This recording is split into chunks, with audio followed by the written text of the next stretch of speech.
আসসালামু আলাইকুম প্রিয় দর্শক সবাই কেমন আছেন। চলে আসলাম আজকের আরো একটি গুরুত্বপূর্ণ আবহাওয়ার খবর নিয়ে। আগামীকাল বুধবার 14 মে আগামী 24 থেকে 48 ঘন্টায় রাজধানী ঢাকা সহ ময়মনসিংহ, এছাড়া সিলেট, রংপুর, রাজশাহী, খুলনা, বরিশাল এবং চট্টগ্রাম বিভাগের কোন কোন জেলাগুলোর পর ভারী থেকে অতি ভারী বৃষ্টিপাতের সম্ভাবনা রয়েছে, এই বিষয়ে কি জানাচ্ছে আবহাওয়ার ইউরোপিয়ান মডেল তা বিস্তারিতভাবে জানিয়ে দেবো ভিডিওটির মাধ্যমে। ভিডিওটি না টেনে শেষ পর্যন্ত দেখবেন, ভালো লাগলে লাইক করবেন।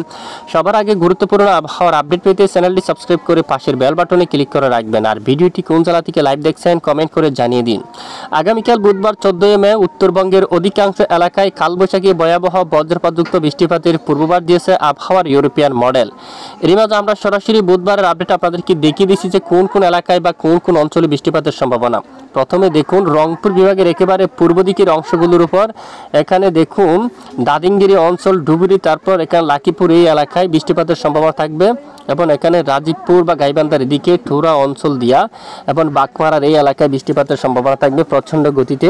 এবং নালিতাবাড়ি এখানে দেখুন মাঝারি থেকে ভারী বৃষ্টিপাতের সম্ভাবনা থাকবে বজ্রঝড় সহ এখানে পোলপুর এলাকায়, জামালপুর, তারপর সরিষাবাড়ি অঞ্চল, এই সকল এলাকায় প্রচণ্ড বজ্রঝড় সহ বৃষ্টিপাতের সম্ভাবনা থাকবে। ময়মনসিংহ এবং নেত্রীগুনা উত্তরের এদিকে, পেনারবাগ, বিশনবাপুর এই এলাকায়, চাতক বাজারের দিকে, সিলেটের দিকে রয়েছে এবং চরকাই এবং জাইন্টিয়াপুর এবং জাকিগঞ্জ এলাকায়, খাদ্যম, শিলচর এলাকায় যে প্রত্যেক অঞ্চলের আপডেট কিন্তু আমরা আপনাদেরকে দেখিয়ে দিচ্ছি। হাইলাকান্দি এলাকায়, বরলেখা, বালাগঞ্জের দিকে, জগন্নাথপুরের দিকে, মূলত বিশাল বড় এরিয়া করে যে উত্তরবঙ্গের এই সকল এলাকায় কালবৈশাখী বজ্রসহ বৃষ্টিপাতের সম্ভাবনা থাকবে আগামী 24 থেকে 48 ঘন্টার মধ্যে। পাশাপাশি সিলেট সহ আশেপাশে আরও অনেক এলাকায় বজ্রবিদ্যুৎ সহ মেঘ তৈরি হতে পারে, বিক্ষিপ্ত বৃষ্টিপাত থাকতে পারে। পাশাপাশি বিকেল থেকে রাতের মধ্যে নতুন করে কিছুটা বৃষ্টির মেঘ তৈরি হতে পারে পশ্চিমবঙ্গ, বাংলাদেশের কিছু কিছু অঞ্চল জুড়ে। এরই মাঝে রাজধানী ঢাকা বিভাগের একেবারে পশ্চিম দিকের কয়েকটি এলাকায় স্থানীয় মেঘ তৈরি হয়ে বৃষ্টিপাত করার সম্ভাবনা থাকবে।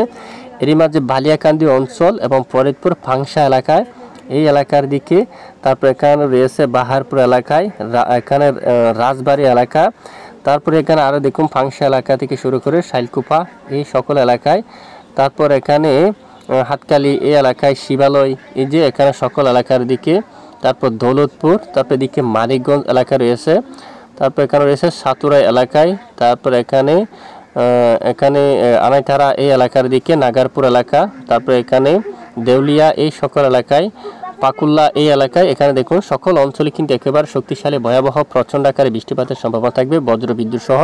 এছাড়া আরও একটু আমরা লাইভ ট্রেক করে দেখাই। বৃহস্পতিবার 15 মের আপডেটেও উত্তরবঙ্গের দিকে ঝড় বৃষ্টিপাতের সম্ভাবনা থাকবে। দক্ষিণ অঞ্চলে তুলনামূলক বৃষ্টির সম্ভাবনা কম রয়েছে আপাতত, উত্তরবঙ্গে বৃষ্টিপাতের সম্ভাবনা একটু বেশি। নেত্রীগুনা, ফুলপুর, নালিতাবাড়ি, জামালপুর, দালু, বাহাদুরবাদ, পাকমারা এই যে বিশনবাপুর, পেনারবাগ সহ এই সকল জেলার উপর দিয়ে শক্তিশালী ভয়াবহ প্রচণ্ড ঝড় বৃষ্টিপাতের সম্ভাবনা থাকবে। এবং নতুন করে 15 মে আবারও একটি ভয়াবহ কালবৈশাখী মেঘ তৈরি হতে পারে শক্তিশালী আকার নিয়ে একেবারে শাইলকুপার দিয়ে উপর দিয়ে পাবনা সহ এই সকল এলাকায়, আলমডাঙ্গা, দামোহদা, মেহেরপুর, কাতুয়া অঞ্চল, কৃষ্ণনগর, এখানে দেখুন ঝিনাইদহ অঞ্চল, এরকম বিশাল বড় এরিয়া করে নাগারপুর, ফরিদপুর, রাজধানী ঢাকা বিভাগের পশ্চিম দিকের যে সকল জায়গাগুলোর উপর দিয়ে এবং এদিকে সিরাজগঞ্জ, সরিষাবাড়ি, এদিকে দেখুন ত্রিশাল, ময়মনসিংহ, ফুলপুর, নালিতাবাড়ি এই সকল এলাকার উপর দিয়ে কিন্তু শক্তিশালী ভয়াবহ কালবৈশাখী আকার নিয়ে প্রচণ্ড আকারে ঝড় বৃষ্টিপাতের সম্ভাবনা থাকবে। দেখুন মূলত আগামী 48 ঘন্টায় দেশের অনেক এলাকায় কালবৈশাখী ঝড় বৃষ্টিপাতের সম্ভাবনা কিন্তু দেখা যাচ্ছে। তো তাপমাত্রা মূলত গত কয়েকদিন আগে দেশের বেশিরভাগ এলাকায় তীব্র তাপপ্রবাহ ছিল। ইতিমধ্যে তীব্র তাপপ্রবাহ অনেকটাই কমছে, তারপর অনেক এলাকায় ব্যবসা ঘুমট গরম কিন্তু এখনো পর্যন্ত রয়েছে। আগামীকাল রাজশাহী বিভাগের পশ্চিম দিকের অনেক এলাকায় 40 ডিগ্রি সেলসিয়াসের তাপমাত্রা থাকলেও রাজধানী ঢাকায় 35 এখানে তাপমাত্রা থাকবে। পাশাপাশি খুলনা, বরিশাল 34-35 এরকম আকারে তাপমাত্রা থাকার সম্ভাবনা রয়েছে। তো আগামী 16-17 তারিখ থেকে ব্যবসা ঘুমট গরম কিন্তু একেবারে কমে যাওয়ার সম্ভাবনা থাকবে। এখন মাসের শেষের দিকে বঙ্গোপসাগরের দিকে একটি সিস্টেম তৈরি হতে পারে, একটি নিম্নচাপ তৈরি হতে পারে, যেটি পরবর্তীতে উপযুক্ত পরিবেশ পেলে ঘূর্ণিঝড়ের রূপ নেবে। যদি ঘূর্ণিঝড়ের রূপ নেয় এটি উপকূলীয় অঞ্চলে আঘাত আনার সম্ভাবনা থাকবে। তবে আমরা নজর রাখছি, আমাদের সঙ্গে থাকবে। এতক্ষণ আমাদের সাথে থাকার জন্য অসংখ্য ধন্যবাদ।